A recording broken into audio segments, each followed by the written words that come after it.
Hi കൂട്ടുകാരെ, പുതിയൊരു വീഡിയോയിലേക്ക് എല്ലാവർക്കും സ്വാഗതം. അങ്ങനെ സുധൻ കയറി വരികയാണല്ലോ. സുധൻ കയറി വന്ന പാടെ സുധൻ പറയുന്ന വാക്കുകൾ, അതെ എൻ്റെ മോളെ ഇങ്ങോട്ടേക്ക് കൊണ്ടുവരാൻ നിങ്ങൾ കാരണം പറ്റത്തില്ല എന്ന് പറയണേ കേട്ടോ. അതുകൊണ്ട് നിങ്ങൾ ഈ വീട്ടിൽ നിന്ന് വേഗം പോകണം എന്നൊക്കെ ശേഖരനോട് പറയുമ്പോൾ ശേഖരൻ പറയണേ, എനിക്കിനി എങ്ങോട്ടും പോകാനില്ല, ഞാൻ ആരെയും വെറുപ്പിക്കാനുമില്ല, എന്നെ വെറുക്കുന്ന ഒരുപാട് ആളുകളുണ്ട്, പക്ഷേ അവരോടൊക്കെ എനിക്ക് സ്നേഹം മാത്രമേ ഉള്ളൂ എന്ന് പറയുമ്പോൾ സുധന് ആ വാക്കുകൾക്ക് മുന്നിൽ ഒന്നും പറയാനില്ല കേട്ടോ. അപ്പോഴേക്കും സുശീല പിറകെ നിന്ന് വിളിക്കുന്നു, സുധൻ നീ എന്താ എവിടെ നിൽക്കുന്നത്, അയാൾ എന്താ നിന്നോട് പറയുന്നത് എന്നൊക്കെയാണ് പറയുമ്പോൾ, അല്ല ഇയാൾ പോയിട്ട് എൻ്റെ മകളെ ഇങ്ങോട്ടേക്ക് കൊണ്ടുവരില്ല, ഒരിക്കലും നടക്കില്ല സുശീല, ഇയാൾ പോവില്ലെന്നാ പറയുന്നത് എന്ന് പറയാം കേട്ടോ. അയാൾ പോവില്ല, നിൻ്റെ മകളെ നീ വേണമെങ്കിൽ ഇങ്ങോട്ടേക്ക് കൊണ്ടുവന്നോ, അപ്പോൾ ഞാൻ എൻ്റെ മകളെ ഇങ്ങോട്ടേക്ക് കൊണ്ടുവരാമെന്ന് പറയുമ്പോഴാണ് കേട്ടോ സുധനോട് പറയുന്നത്, നിൻ്റെ മകളെ നീ വേണമെങ്കിൽ കൊണ്ടുവന്നു, ഇവിടുത്തെ കഷ്ടപ്പാടുകൾ ഞങ്ങൾ തന്നെ അനുഭവിക്കുകയാണ് ഇയാളെ കൊണ്ട്, അതുകൊണ്ട് നിൻ്റെ മകളും അതിന് ഇരയായിക്കോട്ടെ എന്ന് പറയുമ്പോൾ എന്താ ഇയാൾ ചെയ്തതെന്ന് ചോദിക്കാൻ കേട്ടോ. അപ്പോൾ ആ സമയം പറയാണ്, ഇയാൾ ചെയ്തതോ, ഇയാൾ ഇപ്പോൾ ചെയ്തിരിക്കുന്നതേ എന്താണെന്നറിയോ, ഇവിടെ ആരുമില്ലാത്ത സമയത്ത് ഭക്ഷണം കട്ട് തന്നിരിക്കുക, അതിൻ്റെ പുറമെ ഇയാൾ വേറെ എന്തൊക്കെയാണ് കാട്ടിക്കൂട്ടുന്നത്, സത്യനെയും ഷാമിനെയും വെറുപ്പിച്ച് എന്നെയും എൻ്റെ മകളെയും പുറത്താക്കി വാതിൽ പൊട്ടിച്ച് എന്നൊക്കെയുള്ള സത്യങ്ങൾ വെളിപ്പെടുത്താൻ കേട്ടോ. ഇതൊക്കെ കേൾക്കുന്ന സുധ, അയ്യോ എന്താ ഈ പറയുന്നത്, ഇയാൾ ഇങ്ങനെയൊക്കെ ചെയ്തു കൂട്ടിയ, ഇയാൾ ഇങ്ങനെയൊക്കെ ചെയ്തു കൂട്ടിയെന്ന് സത്യം വെളിപ്പെടുത്തുമ്പോൾ ഉടൻ തന്നെ സുധൻ പറയാണ്, എന്നാൽ പിന്നെ ഒരു വഴിയേ ഉള്ളൂ, പിന്നെ ഞാൻ ഇനിയിപ്പോൾ എന്താ ചെയ്യുക, നീ ആലോചിച്ച് നോക്കുക എന്നൊക്കെ പറയുമ്പോൾ സോന അങ്ങോട്ടേക്ക് കടന്നു വരാൻ കേട്ടോ. അപ്പോൾ സോന പറയണേ, അതെ നിങ്ങളുടെ മകളെ നിങ്ങളുടെ ഇഷ്ടം പോലെ ഇവിടെ കൊടുന്ന് നിർത്തുക, ഇവിടെ കൊടുന്ന് നിർത്തുന്നത് നിങ്ങളുടെ ഇഷ്ടമാണ്, നിങ്ങളുടെ മകൾക്ക് ഭർത്താവിൻ്റെ വീട്ടിൽ നിൽക്കണം എന്നുണ്ടെങ്കിൽ നിങ്ങൾ കൊടുന്നാക്കിക്കോളൂ എന്ന് പറഞ്ഞിട്ട് സോന പോകുമ്പോൾ, നീ ഈ സമയം എങ്ങോട്ടേക്കാണ് എന്നും ചോദിക്കുന്നുണ്ട് കേട്ടോ. ആ സമയം പറയണേ, എന്നോട് എൻ്റെ മാം പറഞ്ഞു ഉള്ള സമയം കൊണ്ട് ക്ലാസ് ഉള്ള സമയം ആ ക്ലാസ് അറ്റൻഡ് ചെയ്ത് പെട്ടെന്ന് വരാൻ നോക്കുക എന്നോട് പറഞ്ഞതുകൊണ്ട് ഞാൻ പോകുന്നു, അതുകൊണ്ട് സുധനങ്ങളുടെ മകൾ ഭർത്താവിൻ്റെ വീട്ടിൽ ജീവിക്കണം എന്നുണ്ടെങ്കിൽ നിങ്ങൾ ഇവിടെ കൊടുന്നാക്കിയ കാര്യം തീർന്നു എന്ന് പറയാൻ കേട്ടോ. അപ്പോൾ ആ സമയം സുധനാകെ ആശയക്കുഴപ്പത്തിലാവാണ്. പിന്നീട് കാണിക്കുന്നത് ഭാനുമ്മയാണ്. ഭാനുമ്മയുടെ കാലാകെ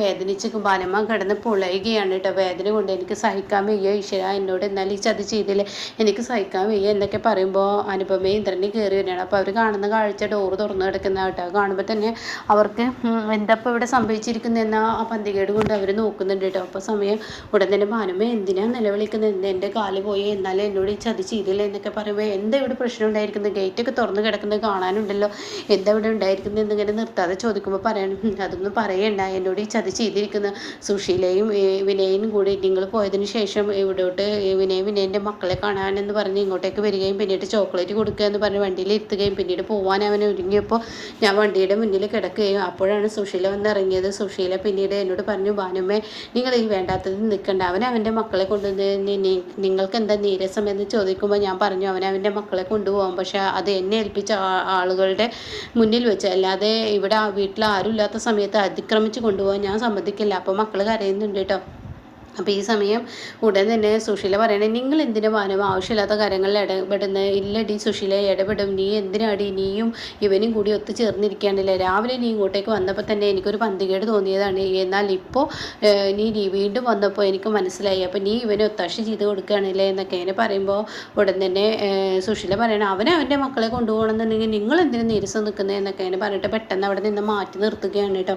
അങ്ങനെ സുശീല ഭാനുമ്മയെ അവിടുന്ന് പിടിച്ച് വലിച്ച് ഒരൊറ്റ തള്ളങ്ങ് തള്ളിയിട്ട് സുശീല പിന്നെ എന്നോട് പൊയ്ക്കൊള്ളാൻ പറയുകയാണ്. അങ്ങനെ ഭാനുമ്മ ചെന്ന് അവിടെ മുഖം അടിച്ച് തണ്ടിലടിച്ച് അങ്ങ് വീഴുകയാണ്. അപ്പോഴേക്കും ഭാനുമ്മ അലറി വിളിച്ച് കരയാണ്, എനിക്ക് വേദന സഹിക്കുന്നില്ലേ, എൻ്റെ കാല് വേദനിക്കുന്നുണ്ടൊക്കെ പറഞ്ഞ് ഭാനുമ്മ കരയെങ്കിലും സുശീല ആ ഒരു ഇതിനൊന്നും നിർക്കില്ല കേട്ടോ. അപ്പോൾ സുശീലയോട് പറയുന്നുണ്ട്, എടി ഞാൻ പ്രാകുന്ന പ്രാക്കാണിത്, ഒരിക്കലും നിനക്ക് തട്ടാതിരിക്കില്ല, നീ അനുഭവിക്കൂടി ഇതിനൊക്കെ, നിനക്ക് എണ്ണി ഈശ്വരൻ നിനക്ക് ഇതിനൊക്കെ മറുപടി നൽകുമെന്നൊക്കെ ഭാനുമ്മ പറയുമെങ്കിലും കൂടി പറയുന്നില്ല കേട്ടോ. ദുഷ്ടൻ ദുനിയാവിൽ പന പോലെ എന്ന് പറയുന്നത് പോലെ ഈ ലോകത്ത് സുശീല വളരുക തന്നെയാണ് കേട്ടോ.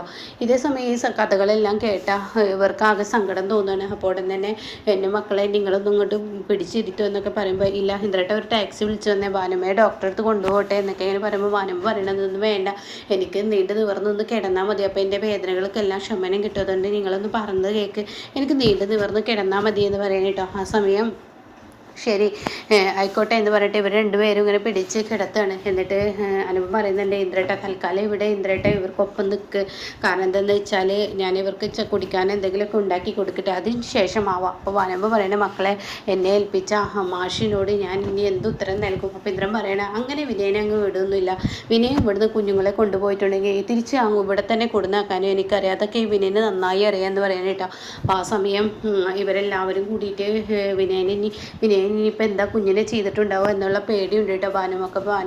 ഭാനുമയോട് പറയണ, ഇന്ദ്രൻ ഒരു പേടിയും പേടിക്കണം, വിനയൻ തന്നെ ആ കുഞ്ഞുങ്ങളെ ഇവിടെ കൊടുന്നാക്കുന്നത് ഞാൻ കാണിച്ചു തരണം എന്നൊക്കെ ചോദിക്കുന്നുണ്ട് കേട്ടോ. അങ്ങനെ ഈ സമയം വിനയൻ തന്നെ കുഞ്ഞുങ്ങളെ കൊടുന്നാക്കാനുള്ള ആ ഒരു പണി ഒപ്പിക്കാൻ നോക്കുകയാണ് കേട്ടോ. എന്തായാലും ഞാനിപ്പോൾ ചായ വെള്ളം എടുത്ത് കൊടുക്കട്ടെ എന്ന് പറഞ്ഞിട്ട് അനുഭവം അവിടെ നിന്നും പോവുകയാണ് കേട്ടോ. പിന്നീടാണെങ്കിലോ ഇപ്പുറത്ത് കാണിക്കുന്നത് വിനയനെയാണ്. വിനയൻ റോഡ് സൈഡിൽ കുഞ്ഞുങ്ങൾക്ക് എന്തൊക്കെ കഴിക്കാൻ മേടിച്ച് കൊടുക്കുകയാണ്. അപ്പോൾ അത് കണ്ടിട്ട് അങ്ങോട്ടേക്ക് ധനൻ വരികയാണ്. അപ്പോൾ ധനൻ ചോദിക്കണം, ഇതെന്താ വിനയ നട റോട്ടിൽ നീ മക്കളുമായി നിൽക്കുന്ന, ഈ ചെറിയ മക്കളല്ലേ ഇവിടെ ഇങ്ങനെ നിർത്തല്ലേ എന്നൊക്കെ ഇങ്ങനെ പറയുമ്പോൾ, അതെ ഞാനൊരു പണി ചെയ്ത് വെച്ചിരിക്കുകയാണ്, അതിനുള്ള നിർത്താണ് ഇവിടെ, ഞാൻ കുറച്ച് നേരത്തിന് പോകത്തില്ല. എന്ത് പണി? അതെ എൻ്റെ ചീരു വരുമ്പോൾ ചീരുവിൻ്റെ മക്കൾ അവൾക്ക് കിട്ടരുത്, അതിനുള്ള പണിയാണ്. അവൾ എൻ്റെ അടിമയെ പോലെ ജീവിക്കാനുള്ള പണിയാണ് ഞാൻ ഈ ഒപ്പിച്ച് വെക്കുന്നത്. അതുകൊണ്ട് എൻ്റെ മക്കളെ ഞാൻ തിരിച്ച് എൻ്റെ വീട്ടിലോട്ട് കൊണ്ടുപോവുക. അതെ സുശീലാൻ്റി പറഞ്ഞു തന്ന വഴിയാണ്. എൻ്റെ വിനയ നീ ഓരോ പൊട്ടത്തരം ചെയ്യാൻ നിൽക്കണ്ട. ആ സുശീലാൻ്റിയുടെ വാക്ക് കേട്ട് ഞാനിപ്പോൾ ഒന്നുമല്ലാതായി തീർന്നു. ആ സുശീലാൻ്റിയുടെ വാക്ക് ഒരിക്കലും ആരും കേൾക്കരുത്, അവരുടെ വാക്കൊക്കെ പൊട്ട വാക്കാണ്. അതുകൊണ്ട് നീ ഞാൻ പറയുന്നതൊന്ന് കേൾക്കെന്ന് പറയുമ്പോൾ, ഇല്ല എന്നെ തിരക്കിപ്പോൾ എൻ്റെ വീട്ടിലോട്ട് ആളുകൾ പോകുമെന്ന് എനിക്കറിയാം, അപ്പോൾ അതുകൊണ്ട് കുറച്ച് നേരം ഇവിടെ നിൽക്കും, അത് കഴിഞ്ഞാൽ ഞാൻ വീട്ടിലോട്ട് പോകുമെന്ന് പറയാം കേട്ടോ. ഇതേ സമയം വിനയനെ അവിടെ നിൽക്കുമ്പോൾ അധികം ധനനെ പിടിക്കില്ല കേട്ടോ. ധനം പറയുന്നുണ്ട്, ഇതിൽ നിനക്കൊരു തിരിച്ചടി കിട്ടും, വെറുതെ വേണ്ടാത്തതിന് നിൽക്കണ്ട എന്നൊക്കെ ധനം പറഞ്ഞെങ്കിലും കൂടി ആ വാക്കുകൾക്ക് യാതൊരു വിലയും കൊടുക്കില്ല കേട്ടോ വിനയൻ. എന്നാൽ ഈ സമയം ഇപ്പുറത്താണെങ്കിലോ ഈ പറയുന്നത് പോലെ അനുപമയും ഇന്ദ്രനും കൂടി വിനയൻ്റെ വീട്ടിലെത്തിയിരിക്കുകയാണ്. അങ്ങനെ വിനയൻ്റെ വീട്ടിലെത്തിയിട്ട് അനുപമയും ഇന്ദ്രനും ചോദിക്കുകയാണ്, അല്ല വിനയ ഇങ്ങോട്ടേക്ക് വന്നു, എന്തെങ്കിലും പ്രശ്നം അവനുണ്ടാക്കി? ആ ഭാനുമയെ തള്ളിയിട്ട് വിനയൻ അവിടുന്ന് മക്കളെ അതിക്രമിച്ച് കൊണ്ടുപോയിരിക്കുകയാണ്. വിനയൻ കാര്യം എന്ന് പറഞ്ഞാൽ വിനയൻ്റെ മക്കൾ തന്നെയെന്ന് അപ്പോഴേക്കും ഇന്ദ്രൻ പറയണം. അവൻ്റെ മക്കളെ അവന് കൊണ്ടുപോവുകയൊക്കെ ചെയ്യാം, പക്ഷെ ആളില്ലാത്ത സമയം നോക്കി മക്കളെ കൊണ്ടുപോകുന്ന ആ സ്വഭാവം ഉണ്ടല്ലോ, അത് തീരെ ശരിയല്ല, അത് ഞാൻ അങ്ങനെ വിട്ടുകൊടുക്കില്ല എന്ന് പറയാൻ കേട്ടോ. ഇതേ സമയം ഈശ്വരൻ ഇവൻ എന്താ ഈ ചെയ്തു വെച്ചിരിക്കുന്നത്, അവൻ്റെ മക്കൾ ഈ വീട്ടിൽ തന്നെയാണ് വളരേണ്ടത്, പക്ഷെ ഇങ്ങനെയുള്ള പ്രവൃത്തിയൊക്കെ ചെയ്യുമ്പോൾ അത് വിടാതിരിക്കാൻ പറ്റില്ല, ഇതിന് മറുപടി കൊടുത്തേ പറ്റത്തുള്ളൂ എന്ന് പറയാം കേട്ടോ. ആ സമയം വിജയമോനില്ലേ എന്നിങ്ങനെ ഹനുമ ചോദിക്കുകയാണ്. ഓ വിജയമോനും അകത്തുണ്ട്, എന്നാൽ വിജയമോനെ കാണാം, അപ്പോഴേക്കും അവൻ ഇങ്ങോട്ട് എത്താതിരിക്കില്ല.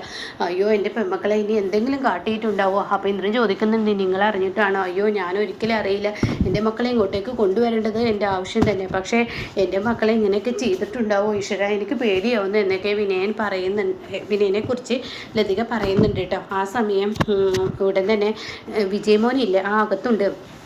അപ്പോൾ ഉടൻ തന്നെ രംഭദൻ പറയണേ, വിജയമോനുള്ളത് കൊണ്ട് എൻ്റെ ലതികയെ അവന് അധികം നേരം ഇങ്ങോട്ടേക്കും പോകില്ല, അവൻ ഇങ്ങോട്ടേക്ക് തന്നെ വരും, അവൻ്റെ കുഞ്ഞിനെ അവന് ഇഷ്ടമാണല്ലോ, അപ്പോൾ ഇങ്ങോട്ടേക്ക് തന്നെ വരുമെന്ന് പറയാൻ കേട്ടോ. അപ്പോൾ ഈ സമയം ആയിക്കോട്ടെ നമുക്ക് കുറച്ച് നേരം ഇവിടെ ഇരിക്കാമെന്ന് പറഞ്ഞിട്ട് അവരെ ആ കുഞ്ഞിനെ കാണാൻ വേണ്ടി പോവുകയാണ്. അങ്ങനെ ഇന്ദ്രൻ ആ കുഞ്ഞിനെ കാണുമ്പോൾ ഇന്ദ്രൻ്റെ മനസ്സ് സഹിക്കില്ല കേട്ടോ. അങ്ങനെ ഇന്ദ്രൻ പറയണേ, എന്തോ എനിക്കിതൊന്നും ഉൾക്കൊള്ളാൻ കഴിയുന്നില്ല അനുപമേ, ഈ പൊടിക്കുഞ്ഞിനെയും വിട്ട് ചീരു ഈ പോയിരിക്കുന്നത് അതൊരു തെറ്റ് തന്നെയാണ്. ഈ കുഞ്ഞിൻ്റെ അവസ്ഥ കാണുമ്പോൾ ഒരു വിഷമാണ് എനിക്ക് തോന്നുന്നത്, ഇതൊന്നും ചെയ്യുന്നത് ഒട്ടും ശരിയല്ല എന്നിങ്ങനെ